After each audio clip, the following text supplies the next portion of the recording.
কালীঘাট মন্দিরে যেতে চান? খুব সহজে যেতে পারবেন। নতুন সাজে মন্দিরকে সাজানো হয়েছে। কালীঘাট মন্দিরে মায়ের দর্শন কিভাবে করতে যাবেন তার একটা সহজ পথ বলে দিচ্ছি আমি, অনুপূর্বা রায়। এসপ্ল্যানেড থেকে টালিগঞ্জগামী মেট্রো ধরুন আর নেমে পড়ুন কালীঘাট স্টেশনে।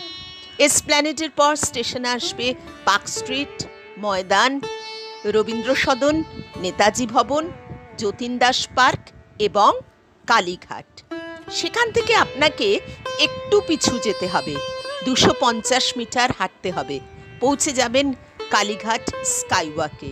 আর আপনি এসক্যালেটরে উঠে যান, ব্যাস দর্শন করুন, মায়ের কাছ থেকে আশীর্বাদ নিন।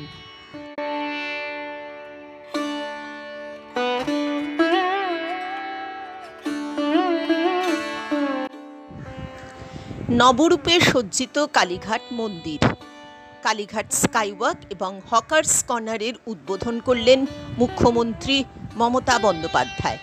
মুখ্যমন্ত্রী জানিয়েছেন, কালীঘাট মন্দিরকে নতুন করে সাজিয়ে তোলার প্রকল্পের জন্য যে অর্থ খরচ হয়েছে তার 99% ব্যয় করেছেন তারা। কালীঘাট মন্দিরের ছোট্ট একটু সোনার চূড়া তৈরি করেছে রিলায়েন্স গ্রুপ, বাকি প্রকল্পের অর্থ বরাদ্দ করেছে রাজ্য সরকার।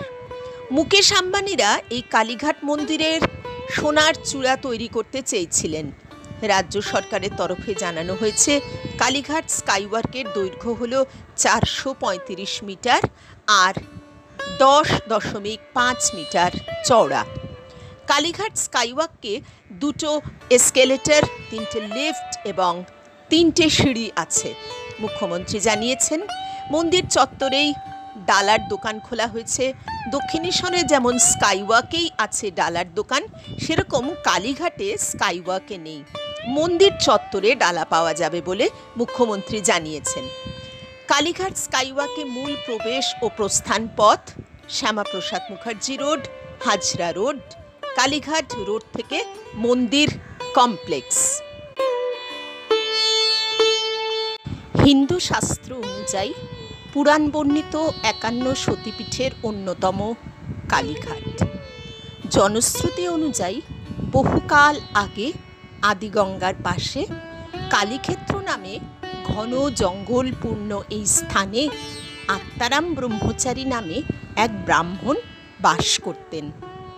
আদিগঙ্গার তীরে সান্ধ্য বন্দনাকালে হঠাৎ একদিন তিনি এক অলৌকিক আলোক দর্শন করেন। আলোর উৎস সন্ধানে এসে এই পুষ্করিণী থেকে মা কালীর মুখ ও পদাঙ্গুলি সদৃশ পাথর তিনি খুঁজে পান। দেবীর স্বপ্নাদেশে তিনি জানতে পারেন, উক্ত পাথরটি পুরাণ বর্ণিত সতী অঙ্গগুলির মধ্যে অন্যতম। অতঃপর এই সতীস্থানে তিনি ভক্তি ভরে দেবীর পূজা অর্চনা শুরু করেন। কালে কালে মন্দির প্রতিষ্ঠিত হয়। পুষ্করিণীটি কুণ্ডপুকুর নামে পরিচিতি পায়। দিকে দিকে সতীপীঠের মাহাত্ম্য ছড়িয়ে পড়ে। গড়ে ওঠে মহাতীর্থ কালীঘাট, যে কালীঘাটে ভারতবর্ষ থেকে বিভিন্ন মানুষ যখন আসেন এই বাংলায়, কলকাতায়, তারা মাকে পুজো দিতে যান। আর নববর্ষের প্রথম দিন অর্থাৎ 1432 বঙ্গাব্দের প্রথম দিন প্রতি বছরের মতো এবছরও নতুন হালখাতায় লাল সিঁদুর লাগিয়ে লক্ষ্মী গণেশের পুজো করে মায়ের পা ছুঁয়ে সবাই সারাটা বছর যেন ভালো কাটে তার জন্য প্রতীক্ষা করে গেলেন, মায়ের কাছে আশীর্বাদ নিয়ে গেলেন।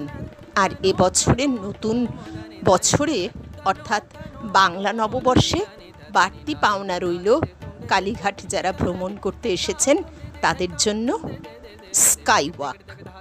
সতীপীঠের মাহাত্ম্য ভরা এই মহাতীর্থ কালীঘাট হয়ে উঠেছে এক অন্যতম পর্যটন কেন্দ্র।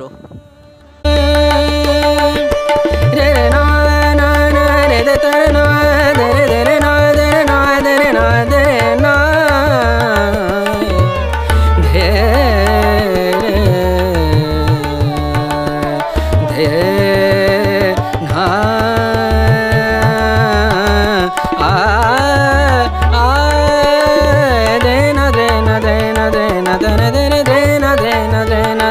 तने दे